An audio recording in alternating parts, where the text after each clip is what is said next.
Let's take you now to the inside pages of the Telegraph and a piece by Sam Dean. Ruthless Arteta to cash in on academy products. Arsenal will free up space for Champions League pursuit by letting homegrown talents leave the club this summer. Includes some people doing well, following Balogun, Charlie, out in France, Reece Nelson. What do you make of this story? Does it show that Arteta's by no means happy and content with where they are? Yeah, he's obviously, got a really tough, ruthless slide to him.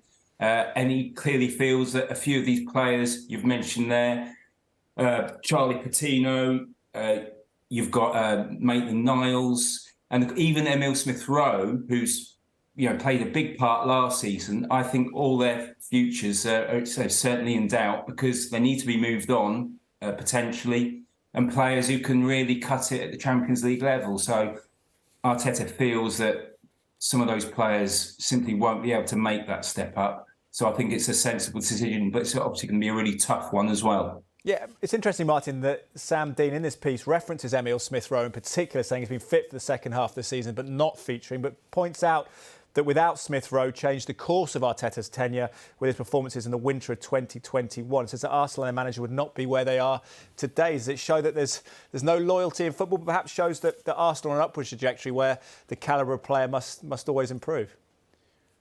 Without question, Arsenal on an upward trajectory.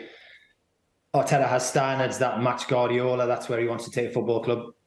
If Emile Smith-Rowe was to leave, I'd be really disappointed because he was one of the young players that started to change the perception of Arsenal and started to change the way they played. And Odegaard came in and just was that bit better. It was very hard to, present an argument as to why Smith-Rowe should start. And I know then he got moved out wide, which is really difficult for a player who's stronger in central areas. And then Martinelli comes in and does very well. And obviously Saka's flying. But the game can change very fast. An injury, it changes style. Smith-Rowe's very young. I would hope he stays at Arsenal. He's very early into potentially his Arsenal career. As for moving players on, that's inevitable because Arsenal are getting better.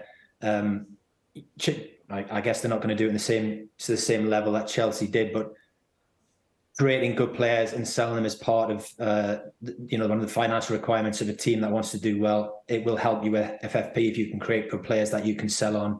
But at the same time, as we've seen by what was in our 14, 15 seconds in the Premier League, you do not get much time to develop young players, and Arteta will need finished articles. So some players will be moved on, but I would hope Smith-Rowe stays because I think he's a very, very good player. Fascinating to watch the incomings and outgoings at Arsenal this summer.